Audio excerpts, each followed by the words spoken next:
Dans l'épisode d'aujourd'hui, j'aimerais partager avec vous les 5 plus grandes erreurs que l'on fait lorsqu'on met en pratique la loi d'attraction. Bonjour et bienvenue dans ce nouvel épisode de La Voix Yin. Aujourd'hui, nous allons parler de loi d'attraction. On entend souvent « demande et tu recevras ». Alors pourquoi est-ce que ça ne marche pas toujours?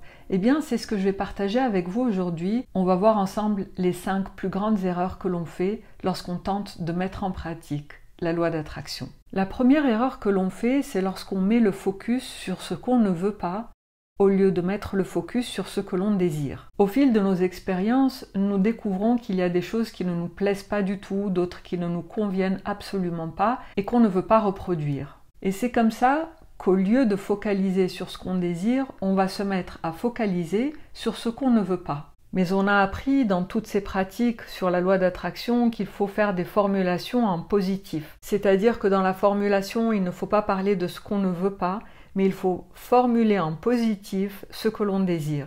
Alors qu'est-ce qui se passe lorsqu'on est focus sur ce qu'on ne veut pas et qu'on formule positivement? Ce qui va se passer, c'est qu'on va tenter de mettre l'opposé par rapport à quelque chose qu'on ne veut pas. Prenons un exemple pour que ce soit plus clair. Si par exemple une personne a vécu une relation où il y avait énormément de lourdeur, elle va peut-être demander une relation avec plus de légèreté. Mais est-ce que c'est la légèreté qu'elle désire réellement? Non. Réellement, ce qu'elle désire, c'est l'absence de lourdeur. Malheureusement, quand on est focalisé sur l'absence de lourdeur, ça va vibrer lourdeur et ça va attirer la lourdeur. J'ai pris cet exemple-là et prenons un autre exemple, une métaphore, j'ai envie de dire. Supposons que l'on soit au restaurant et que quelqu'un vienne pour prendre notre commande.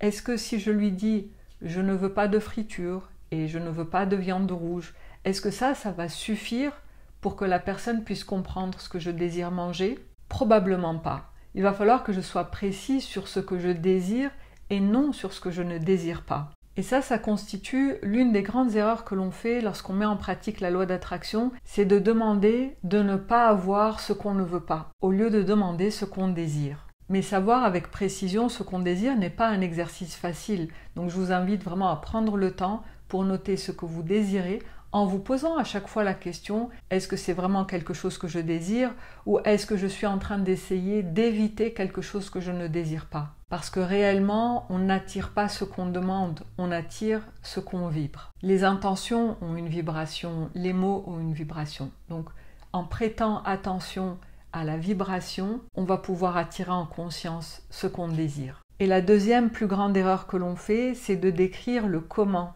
dans la demande. Mais décrire le comment, c'est comme si on voulait expliquer à l'univers ou à cette force plus grande que nous, qui nous guide et qui nous aide, c'est comme si on voulait lui montrer le chemin par lequel il faut passer. Or, si nous connaissions réellement le chemin, eh bien nous l'aurions déjà emprunté et nous aurions déjà ce que nous désirons. Donc l'idée, c'est vraiment d'être très clair sur ce que nous désirons obtenir, mais de lâcher prise sur le comment nous allons l'obtenir. Plus on va vouloir préciser le comment, et plus nous allons limiter les possibles. Alors, lâchons prise sur le comment et laissons tous les possibles apparaître devant nous. Le constat que je fais souvent, c'est que cette force qui est plus grande que nous et qui nous aide et nous guide, eh bien parfois, elle a des chemins auxquels on n'aurait jamais pensé et pourtant qui sont parfaits pour nous. Donc ici, ce que je suggère, c'est vraiment d'être très clair sur l'intention et sur ce que nous désirons manifester et lâcher prise sur le comment. Et la troisième grande erreur que nous faisons lorsque nous mettons en pratique cette loi d'attraction, c'est de ne pas agir. Il faut comprendre que cette méthode d'attraction intentionnelle, c'est un levier et ce n'est pas une baguette magique. C'est-à-dire que nous avons besoin d'agir, nous avons besoin de passer à l'action et nous allons être soutenus dans notre démarche, mais il n'y aura rien qui va faire le travail à notre place. Nous devons agir aussi. Agir signifie parfois acquérir des compétences pour pouvoir manifester des projets que nous désirons. Ça peut aussi vouloir dire sortir, aller à la rencontre de personnes, contacter des gens, prendre des risques aussi et dire oui à ce qui vient. Donc en résumé ici, ce que je suggérais, c'est de formuler une demande, de poser une intention, puis de passer à l'action. Et la quatrième grande erreur que l'on fait, c'est de se disperser, c'est-à-dire qu'on essaye de formuler plusieurs demandes en une. Alors pourquoi est-ce que c'est pas en notre avantage? Eh bien tout simplement parce que lorsqu'on dirige notre attention vers un but précis, eh bien on va pouvoir vraiment aligner toutes nos actions et toutes nos intentions avec ce but précis. Mais si nous formulons des buts différents, eh bien il va y avoir une dispersion et on va peut-être rallonger le chemin, ça va peut-être même nous décourager, nous fatiguer. Donc vraiment l'idéal, ce serait de focaliser sur un but à la fois. Même si ce but va être modifié régulièrement, mais un but à la fois. Et la 5e grande erreur que l'on fait, c'est de ne pas respecter le libre arbitre des autres. Si votre demande implique une autre personne, c'est très important de respecter le libre arbitre de cette personne. C'est pour ça que la formulation d'une demande pour, par exemple, retrouver un ex-partenaire ou bien pour qu'une certaine personne prenne une certaine décision, ça c'est ne pas respecter le libre arbitre de l'autre. Ici, il est donc très important d'établir un but, une intention qui vous concerne vous à 100%. Et là-dessus, le mental a vraiment besoin de lâcher prise. Rien de ce qu'on ne pourra dire ou faire, ni même aucune intention posée, n'incitera à l'autre à faire quelque chose qu'il ne désire pas ou qui n'est pas confortable pour elle ou pour lui.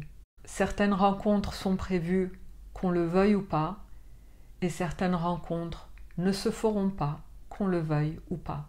C'était donc les 5 choses à ne pas faire lorsqu'on veut mettre en pratique la loi d'attraction. Et maintenant que vous savez cela, vous allez pouvoir formuler votre demande. Et si vous voulez en savoir plus sur comment formuler une demande, je vous ai concocté un audio pour vous aider à formuler votre demande. Pour y accéder, cliquez sur le premier lien dans la description de la vidéo. Et comme toujours, si vous voulez me poser des questions, utilisez le 2e lien dans la description de la vidéo et je répondrai à votre question dans l'un des prochains épisodes.